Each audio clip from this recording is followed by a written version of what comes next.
நம்ம இந்தியாவில் இருக்கிற நர்ஸுக்கு யமன்ல மரண தண்டனை. ஏன் மரண தண்டனை அவங்களுக்கு, எதுக்காக அவங்களுக்கு மரண தண்டனை அப்படின்றத இந்த வீடியோல பார்க்கலாம். நான் தான் பாலசுப்லக்ஷ்மி அண்ட் ஆர் சேனல் பாலசுப்லக்ஷ்மி துஃபாய்.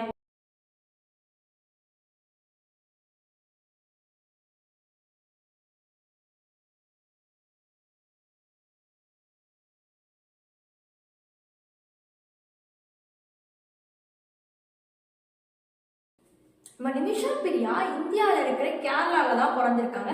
கேரளாவில் எங்கே பிறந்தாங்க அப்படின்னு பார்த்தோம்னா நம்மளோட பாலக்காடில் தான் பிறந்திருக்காங்க. இவங்க வந்து 2008 வருஷம் என்ன பண்ணியிருக்காங்க அப்படின்னா, ஓகே நம்மளுடைய ஃபினான்ஷியல் கிரைசிஸ்க்காக இந்தியாவிலேருந்து எம்என்க்கு போய் அங்கே ஒர்க் பண்ணலாம் அப்படின்னு சொல்லிட்டு அவங்க வந்து என்ன பண்ணுறாங்க அப்படின்னா, இந்தியாவிலேருந்து எம்என்க்கு போகிறாங்க. அங்கே போய் ஒர்க்கும் பண்ணுறாங்க. 2011 வருஷம் டோனி தாமஸ் அப்படின்றவங்களை வந்து கல்யாணம் பண்ணிக்கிட்டாங்க. அதுவும் இந்தியாவில் வந்து தான் கல்யாணம் பண்ணிக்கிட்டாங்க. அதுக்கப்புறம் வந்துட்டு அவங்க 2 பேரும் யோசிக்கிறாங்க, ஓகே நம்மளுக்கு வந்து ஃபினான்ஷியல் கிரைசிஸ் இருக்கிறனால நம்ம எதெல்லாம் நெக்ஸ்ட் ஸ்டெப் எடுக்கணும் அப்படின்னு சொல்லி யோசிக்கிறாங்க. யோசிச்சு அவங்க என்ன பண்ணுறாங்க அப்படின்னா, ஓகே நம்ம ஒரு கிளினிக் ஸ்டார்ட் பண்ணலாம் அப்படின்ற மாதிரி யோசிக்கிறாங்க.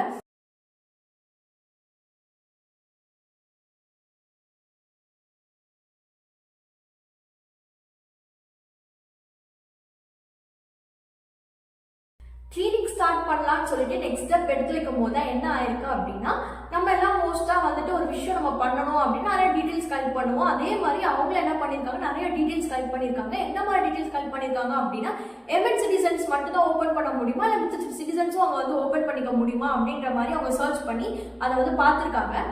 கடைசியில் வந்து அவங்களுக்கு என்ன தெரிய வந்திருக்கா அப்படின்னா, எம்என் சிட்டிசன்ஸ் மட்டும் தான் பிஸ்னஸ் ஃபார்ம்ஸ் வந்து அங்கே ஓப்பன் பண்ண முடியும், அதாவது எம்என்ல ஓப்பன் பண்ண முடியும். மிச்ச கண்ட்ரீஸ்ல இருக்கிறவங்க அங்கே பிஸ்னஸ் ஃபார்ம்ஸ் ஓப்பன் பண்ண முடியாது அப்படின்ற மாதிரி அவங்களுக்கு தெரிய வந்திருக்கு.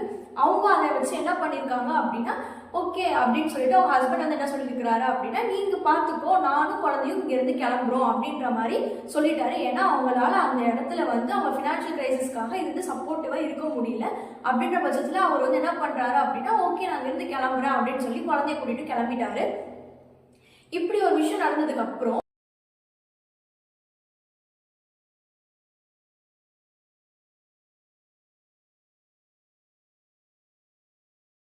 அவங்க ஹஸ்பண்ட் அங்கேருந்து கிளம்பினதுக்கு அப்புறம் அவங்க யோசிக்கிறாங்க, ஓகே நம்ம எதனா பண்ணி தான் ஆகணும், பிகாஸ் நம்மளோட ஃபினான்ஷியல் கிரைசிஸ் வந்து ரொம்ப மோசமாக இருக்குது. இப்போ நம்ம எதனா பண்ணால் மட்டும்தான் நம்ம ஸ்டேபிளாக அடுத்து பண்ண முடியும் அப்படின்ற மாதிரி ஒரு தாட் அவங்களுக்கு வந்தனால அவங்க என்ன பண்ணுறாங்க அப்படின்னா, ஓகே அப்படின்னு சொல்லிட்டு அவங்களுக்கு ஒரு தாட் வருது, அங்கே இருக்கிற லோக்கல் மெம்பர் யார்கிட்டயா போய் கேட்கலாம், அதாவது லோக்கல் பர்சன் யார்கிட்டயாவது போய் கேட்கலாம் அப்படின்ற மாதிரி ஒரு தாட் வந்து அவங்க போய் என்ன பண்ணுறாங்க அப்படின்னா, தலால் அப்படின்றவங்ககிட்ட போய் கேட்குறாங்க.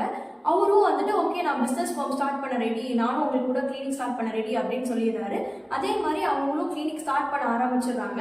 நல்லாவே போயிட்டு இருக்கு அந்த கிளினிக். அப்புறம் வந்து என்ன ஆயிடுச்சு அப்படின்னா, 2015 வருஷம் வந்துட்டு நமக்கே தெரியும், நம்ம எமன்ல வந்துட்டு சிவில் வார் வந்துச்சு அப்படின்னு சொல்லிட்டு, அந்த சிவில் வார் வந்ததுக்கு அப்புறம் அங்க இருக்கிற லாஸ் எல்லாமே ரொம்பவே கொலாப்ஸ் ஆயிடுச்சு. கொலாப்ஸ்டு அப்படின்னு சொல்றதை விட வந்துட்டு நிறைய சேஞ்சஸ் அவங்க இம்ப்ளிமெண்ட் பண்ணியிருக்காங்க. அதுக்கப்புறம் வந்து யாரையுமே நம்பி உள்ள விட மாட்டாங்க அப்படின்னு நமக்கு தெரியும். அதுக்கப்புறம் ஏன்னா வார் நடந்ததுக்கு அப்புறம் யாரையும் நம்பி நம்ம ஒரு விஷயத்த பண்ண முடியாது, ஒரு நார்மலா ஒரு ஹியூமன் பீங்கோட தாட்டா தான் இருக்கும். அப்படிதான் அங்க இருக்கிற லாஸ் அண்ட் ரூல்ஸ் எல்லாமே வந்துட்டு இம்ப்ளிமெண்ட் ஆச்சு. அங்க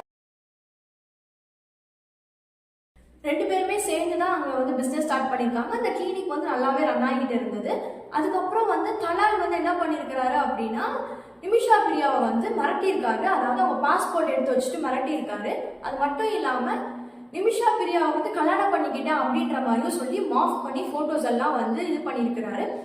ஓகே அப்படின்ற மாதிரி அந்த விஷயம் எல்லாம் நார்மலாக போயிட்டு இருந்த பட்சத்தில் வந்துட்டு இவரோட பாஸ்போர்ட் எடுத்து வச்சதும் நிமிஷா பிரியா வந்து இங்கேருந்து கிளம்பி ஆகணும் அப்படின்ற ஒரு சுச்சுவேஷனில் அவங்க இருக்கும் போது அந்த பாஸ்போர்ட் எடுத்து வச்சதும் நிமிஷா பிரியாவுக்கு என்ன பண்ணேன்னு தெரியாமல் அவங்க என்ன பண்ணியிருக்காங்க அப்படின்னா, அங்கே இருந்த இன்ஜெக்ஷனை எடுத்து அதான்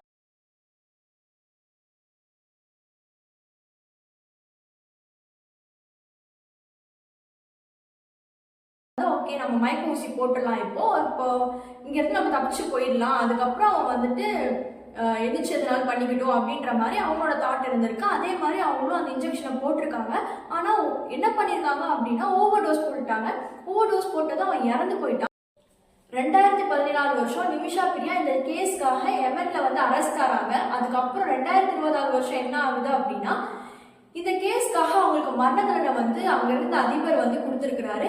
அதுக்கப்புறம் வந்து 2023 வருஷம் நவம்பர் மாதத்துல அவங்க என்ன பண்றாங்க அப்படின்னா மேல்முறையீடு போறாங்க. ஆனா அந்த மேல்முறையீடு வந்து என்ன ஆச்சு அப்படின்னா ரிஜெக்ட் ஆயிடுச்சு.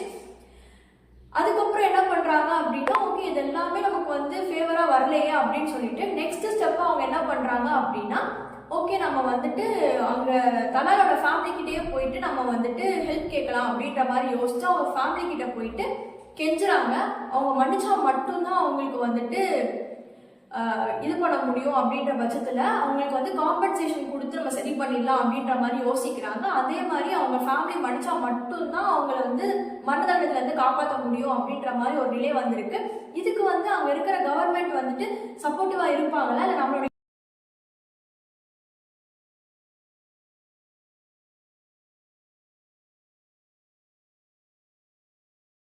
இந்த கேஸ்ல வந்து நிமிஷா பிரியா காப்பாற்றப்படணும்னு ஒரு பக்கம் சொல்லப்படுது, ஒரு பக்கம் வந்துட்டு அவங்க பண்ண தப்பு தானே அப்படின்ற மாதிரி இன்னொரு பக்கம் சொல்லப்படுது. இவங்களுக்கு எந்த மாதிரி ஜட்ஜ்மெண்ட் வரும் அப்படின்றத வந்து நம்ம வந்து கண்டிப்பா பார்க்கலாம். அந்த ஜட்ஜ்மெண்ட் வந்து நமக்கு சாதகமாகவும் இந்தியருக்கு சாதகமாகவும் இருக்கணும். அது மட்டும் இல்லாம யாருக்கும் எந்த பாதிப்பும் வராத மாதிரியும் இருக்கணும் அப்படின்ற மாதிரி நம்ம பிரார்த்திச்சு இந்த வீடியோ நம்ம முடிச்சுக்கலாம். நியூ இயர்க்கு அப்புறம் இதான் first video. So happy new year to all. அது மட்டும் இல்லாம இதுக்கு முன்னாடி நிறைய பேர் என்னோட வீடியோஸ் பாக்குறீங்க, சப்போர்ட் பண்றீங்க. ஸோ இதுக்கப்புறமும் நிறைய பேர் சப்போர்ட் பண்ணணும்னு சொல்லிட்டு உங்கள்கிட்ட நான் கேட்டுக்கிறேன். அது மட்டும் இல்லாமல் எந்த மாதிரி வீடியோஸ் வேணும் அப்படின்றதையும் கமெண்ட் பாக்ஸில் சொல்லிடுங்க. ஸோ அந்த மாதிரி வீடியோஸ் நான் உங்களால் முடிஞ்சால் கண்டிப்பாக உங்களுக்காக போடுவேன். So please do like, share and subscribe to our channel.